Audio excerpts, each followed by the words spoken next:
土耳其伊斯坦布尔周五有逾1000名市民上街，抗议中国政府打压东突厥斯坦维吾尔人。土耳其非政府组织人道主义救援基金会在安卡拉的一座清真寺组织了一次名为“静静呐喊”的抗议活动，声援维吾尔人。游行人士在法蒂赫的街头举起写有“停止残暴”的标语，持有人手持东突厥斯坦的旗帜，更有人焚烧中国国旗，并大叫关闭集中营。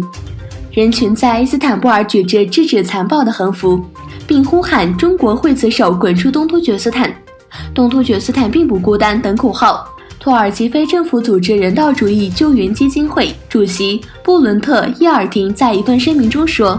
我们强烈谴责中国对东突厥斯坦的铁血镇压，我们将继续支持东突厥斯坦，并与我们的同胞站在一起。”与此同时，土耳其各大城市的民间组织和数千名民众举行示威，声援维吾尔人。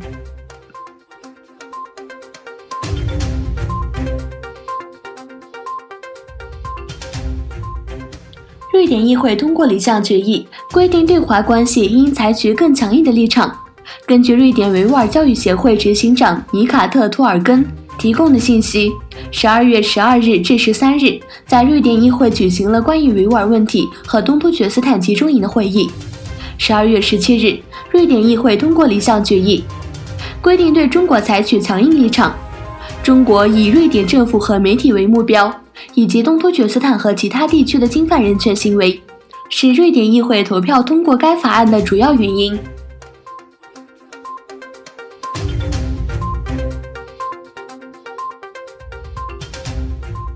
美国民主党总统候选人初选辩论会期间，谈到维吾尔问题等中国议题时，网上直播在中国中断9分钟。据美国有线电视新闻网的报道，网上直播传播中断了约9分钟，其中辩论主要围绕维吾尔人遭到关押等议题。事发时，美国公共电视网主持人正在询问印第安纳州南本德市长布提基格鉴于对中国政府在新疆大拘押关押维吾尔人的指责，美国是否应该抵制2022年的北京冬季奥运会？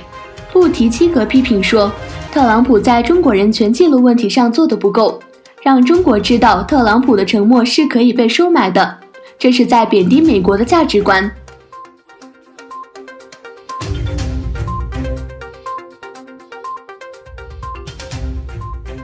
俄罗斯联手中国否决一项安理会对叙利亚民众跨边界人道救援决议。俄罗斯和中国20日动用否决权，阻挡一项联合国安理会决议。联合国安理会12月20日举行会议，就关于叙利亚跨境人道主义救援的决议草案进行表决。该决议草案未能获得通过。这一决议草案是由德国、比利时和科威特共同提出的。身为安理会常任理事国的中国和俄罗斯在表决中投了否决票，这一决议草案未能获得通过。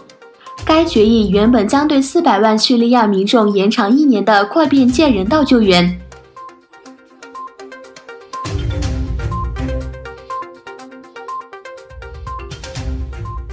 推特上周五在博客中宣布，推特删除了超过88000个账户，称这些账户从事源自沙特阿拉伯的平台操作。推特说，这些账户具有垃圾邮件行为，转发和回复以放大有利于沙特阿拉伯政府利益的消息。推特在其中的约6000个账户上发布了全面的数据，但其余部分则保持机密，以保护用于垃圾邮件活动的潜在受到威胁的账户的隐私。